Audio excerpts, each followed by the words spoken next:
Hello and welcome to a Maths with Harry lesson. In this video, we're going to have a look at midpoints and perpendicular bisectors. Now, on screen we can see we have got two straight lines, and the first thing we're going to have a look at is this first straight line, and we're going to look at what the midpoint is. Now, you might have seen the midpoint before, but you might not actually know exactly how to find the midpoint. So, here we've got a straight line, and it's a straight line connecting 2 points together. So I've got 1 point here and I've got 1 point there, okay? Let's say I call this point A and B, and I call this point C and D, okay?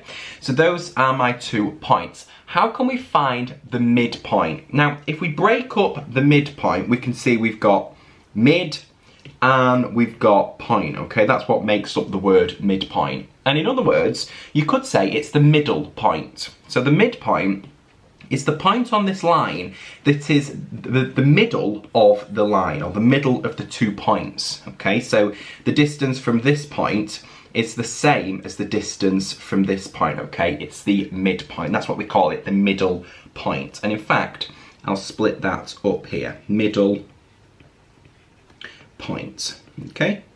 So how can we work out the middle point? How can we work out the midpoint of a line? And to do that, we need to know these 2 points, or just 2 points on the line, the end points, okay? A, B, and C, D are my 2 points. And to work out the midpoint, let's say the midpoint is about there, okay, in the middle of the line.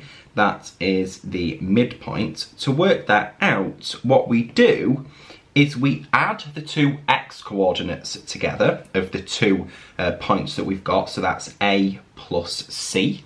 We add those together and we divide by 2, and that gives us the x coordinate of the midpoint. So to work out the y coordinate, we do exactly the same thing, apart from we add the y's together. So B and D we add together, and then we divide by 2, and that will give me the y-coordinate of the midpoint. So that's how we work out the midpoint of a line. The midpoint is the middle point on the line. That's why we've split the word up here.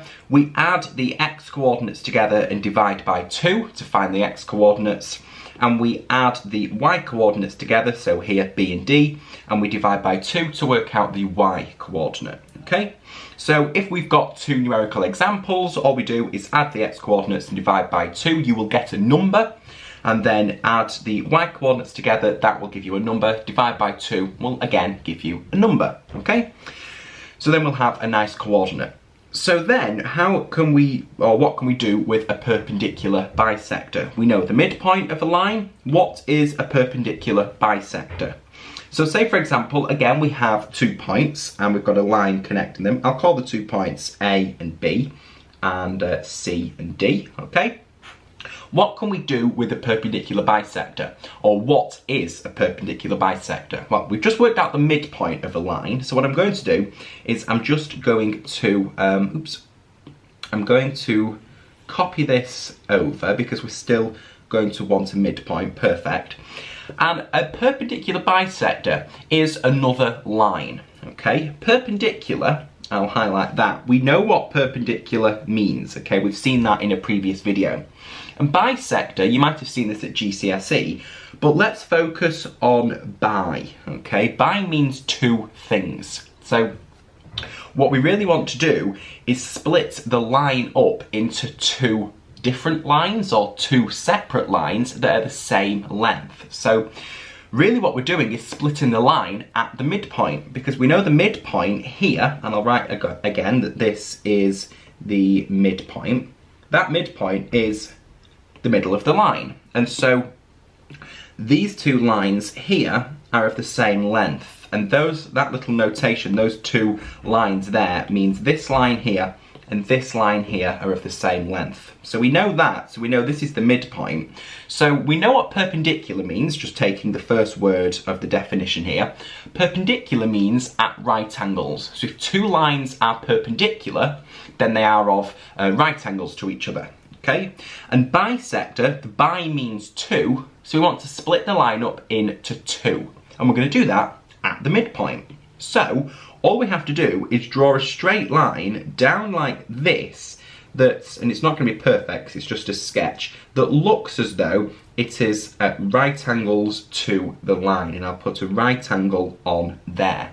And that line there, we'll draw it on in grey, that line is the perpendicular bisector. It's perpendicular because it's at right angles, and it's a bisector because it splits the line into two lines of equal length. This line here and that line there are both of equal length, so this is our perpendicular bisector. Okay, so we know now how to work out the midpoint of a line. If we've got 2 points at the end of it, we can work out the midpoint, and then we know how to draw on a perpendicular bisector. It goes through the midpoint, and it's at a right angle to the line. Okay, let's have a look at an example. So, pause if you want to. We'll read through it first. It says, find the midpoint of the straight line connecting the points 2, 10 and 6, 2 together. I've done a little sketch here at what's the point look like. 2, 10, 2 in the x, 10 in the y. Here, 6, 2, 6 in the x, 2 in the y. And the red line is the line connecting the 2 points together. So we want to work out the midpoint of the line connecting these 2 points together. So pause and have a go. Use the definition that we've just introduced and press play when you're ready. Okay, pretty simple. All we have to do is substitute into the definition. Now, this is the definition, or the formula, if you like. It's not really a formula. It's just, you know, a coordinate with you use sub-values for A, B, C and D in. But we don't really have to think about this formula every time. All we can think is, okay, take our x, add them together, divide by 2. So we'll do that. The midpoint is, and we don't have to label A and B and C and D, we can just think, let's take our 2x, here is our x, and in fact we'll underline them, 2 and 6. We will add those together like that, and then we will divide by 2, okay?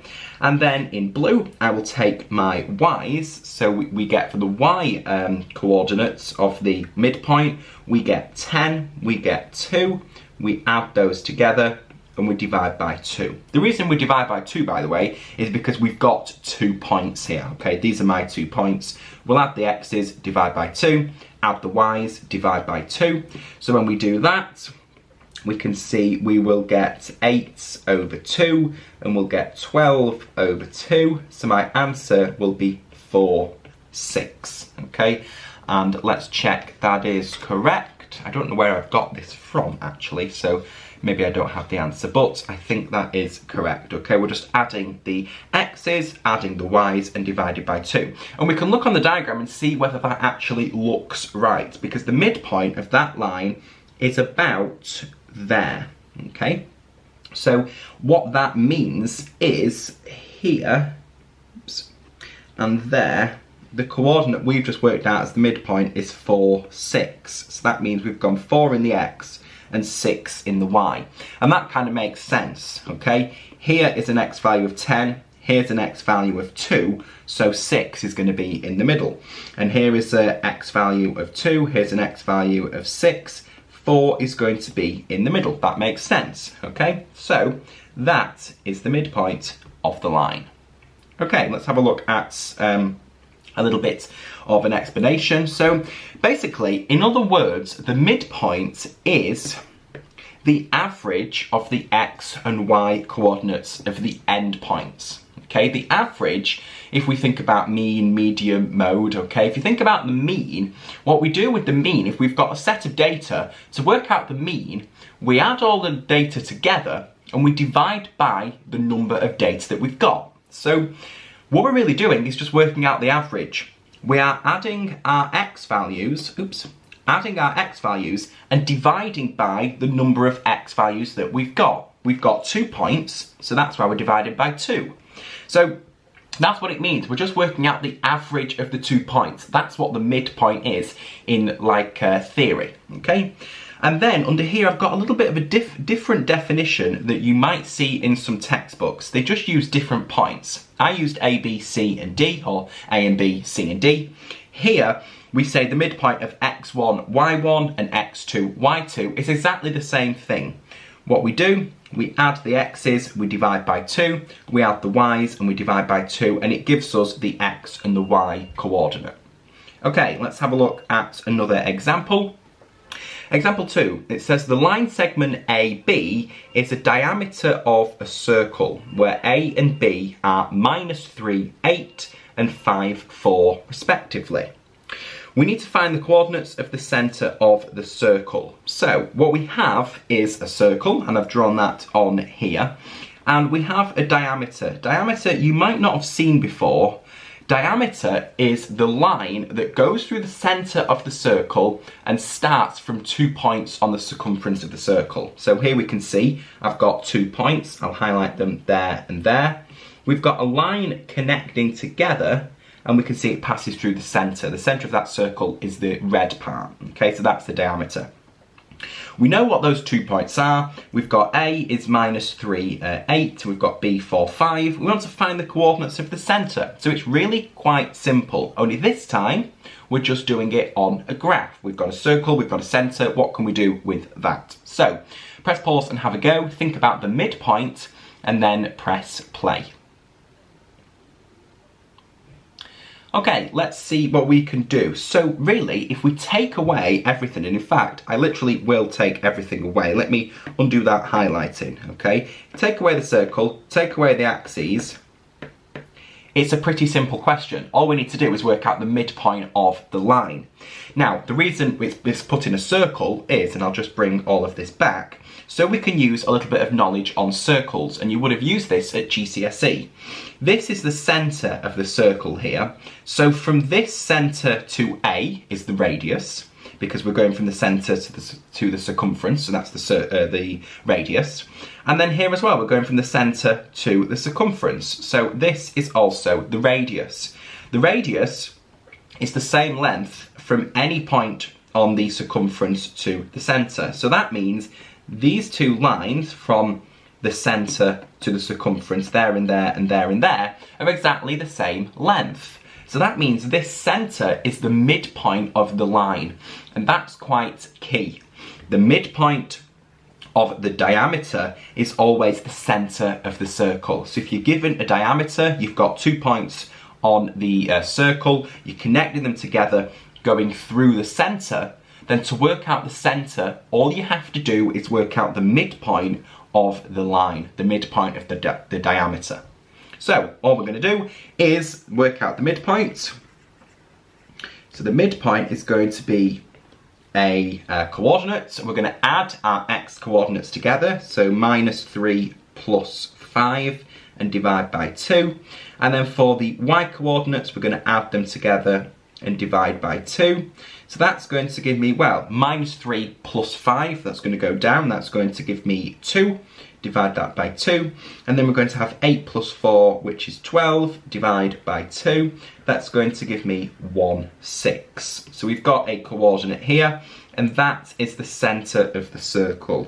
Therefore, centre of the circle, we don't know what the circle's called, we'll just say the circle, is 1, 6. Okay, nice to put a little sentence at the end of your answer, okay, because this is the midpoint, but put that back into context of the question, we're working out the centre of the circle. Okay, let's have a look at another example. This time it's a little bit different, so think what you can do with the midpoint formula. Here we've got 2 points, we've got M, which is 3p, and we've got N, which is Q, 4. And they lie on the same circle that has a centre, 5, 6. The line segment, MN, is the diameter of the circle. Line segment really just means a part of a line, okay? A line segment, MN, is just the line connecting the points MN together. And it just happens to be that that line segment is the diameter of the circle. So think back to what I just said about the diameter.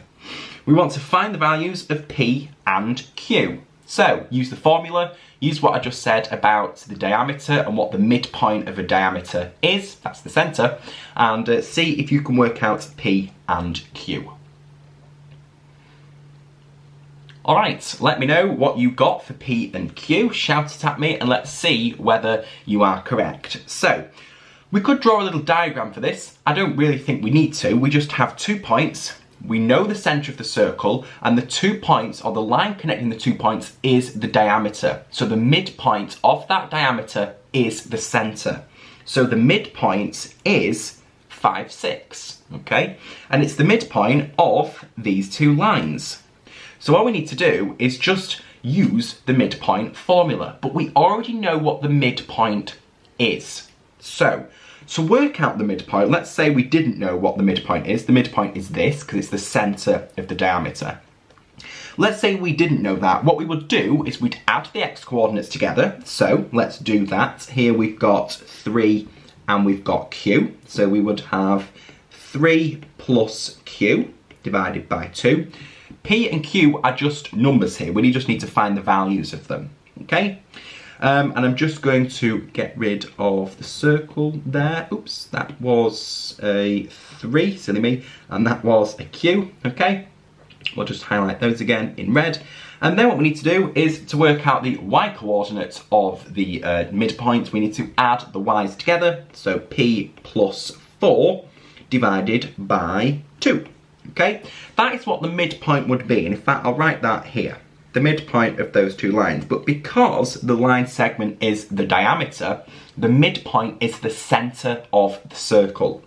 We know what the centre of the circle is, it's 5, 6. And now all I'm going to do is make 2 equations. You might be able to see what I'm going to do. We'll do one in yellow and we'll do one in green. I'm going to set this equal to 5. And the reason I'm going to do that is because we've got 2 coordinates equal to each other, okay? If those 2 coordinates are equal, then the x parts must be the same because they're the same coordinate, they're equal to each other. So this here, this x part of this coordinate, must be the same x on here. And then, because the x's are the same, the y's must also be the same because they are the same coordinate. So all we need to do is set this equal to 6, okay? So let's do that. We'll have 2 equations. We'll have 3 plus q over 2 is equal to 5, and p plus 4 over 2 is equal to 6, okay? Again, how did we get there? Because we've got 2 coordinates equal to each other, so the x parts must be the same and the y parts must be the same. So, what do we need to do? We just need to solve those 2 equations, and I think that's pretty simple. We can multiply by 2 to give me 3 plus, we'll write that a little bit neater, 3 plus q is equal to 10, so q must be equal to 7. And p plus 4 is equal to 12, so p must be equal to 8, okay? Again, make that a little bit neater. And let's see whether that is correct. I don't know whether I have the answer. No, I don't, so we'll take that as correct. P is 8 and q is 7. Okay, final example for this video. Again, we have a line segment AB, and that is the diameter of a circle with centre C. Okay, so we don't have a point, we just know that the centre is C. And the line segment AB, we've got 2 points. We know what point A is and we know what point B is. A is -1, 4 and B is 5, 2. We know the line L passes through C, where C is the centre, and it's perpendicular to AB. So let's think about this, okay? We know AB is the diameter, and we've got 2 points on that diameter, okay, the 2 points that are on the circumference of the circle. We know what that is, and we also know that the line L is perpendicular to AB and passes through C. So what does that tell us about line L? It passes through C and is perpendicular to B, line L. That tells us line L is the perpendicular bisector. And we know what the perpendicular bisector is because I introduced it at the start of this lesson. So, what can we do with that to find the equation of that line? In other words, find the equation of the perpendicular bisector. Think about gradients, think about perpendicular gradients. We've had a look at those in a previous video. So pause and have a go, and we'll work through the answer.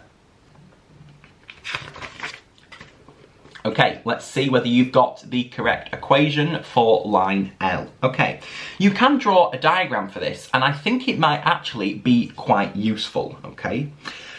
Now, we don't know really what the radius of the circle is, so we can just draw a sketch, okay? Now, to draw a sketch, what I'm going to do is, I'm just going to draw on my 2 points first, I think, and I'll do it like this. Okay, you don't have to draw a sketch, it's just nice to see what's going on. So we've got 2 points, we've got A, which is at -1, 4, which is about there. And in fact, I'll write on -1, 4. And we've got B, which is at 5, 2. So 5 in the X and 2 in the Y. Something like that, I think. 5, 2. Okay.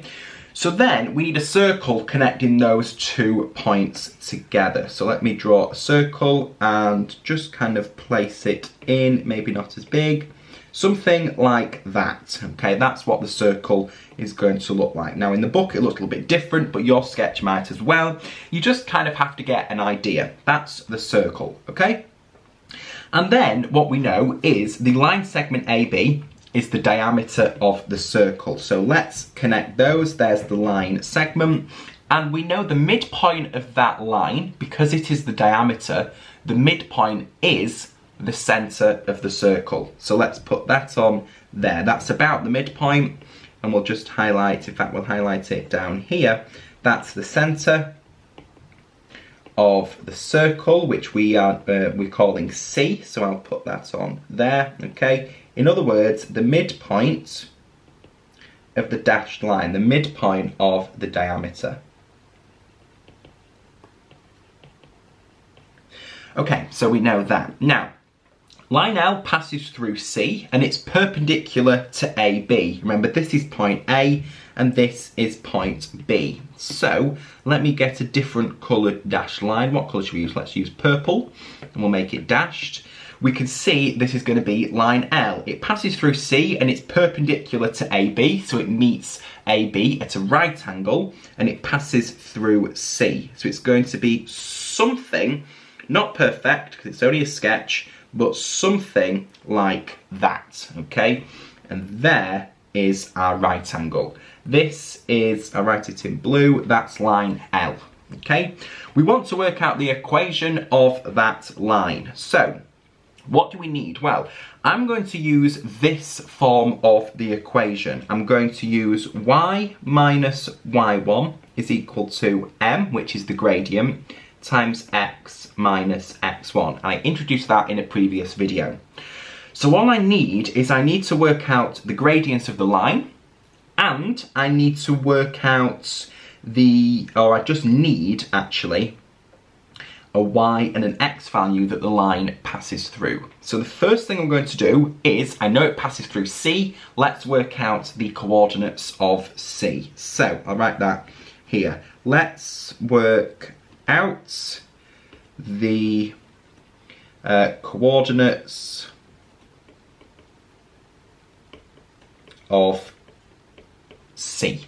Okay, so let's do that. Now, C is the midpoint of the diameter, it's the centre of the circle, so C is just going to be A and B, the x coordinates added together, divided by 2, and the y coordinates added together, divided by 2. And when we do that, we'll get 4 divided by 2, 6 divided by 2, which will be 2, 3. That's the midpoint of the line, and I'm just checking that is correct. Okay, so we now need to work out the gradient of the line L, and I'm going to work out, first of all, the gradient of the line AB. And the reason I'm going to do that is because if I know the gradient of AB, I can use the negative reciprocal, remember this from a previous lesson, we can use the negative reciprocal to work out the gradient of L. okay? Because they are perpendicular lines. So, let's work out the gradient of AB. And the reason I'm doing AB is because I know 2 points on AB. I know A and I know B. So let's work out the gradient. It's going to be the change in Y, which is going to be, and I'm going to do A minus B. So A minus B will be 4 minus 2, the change in Y.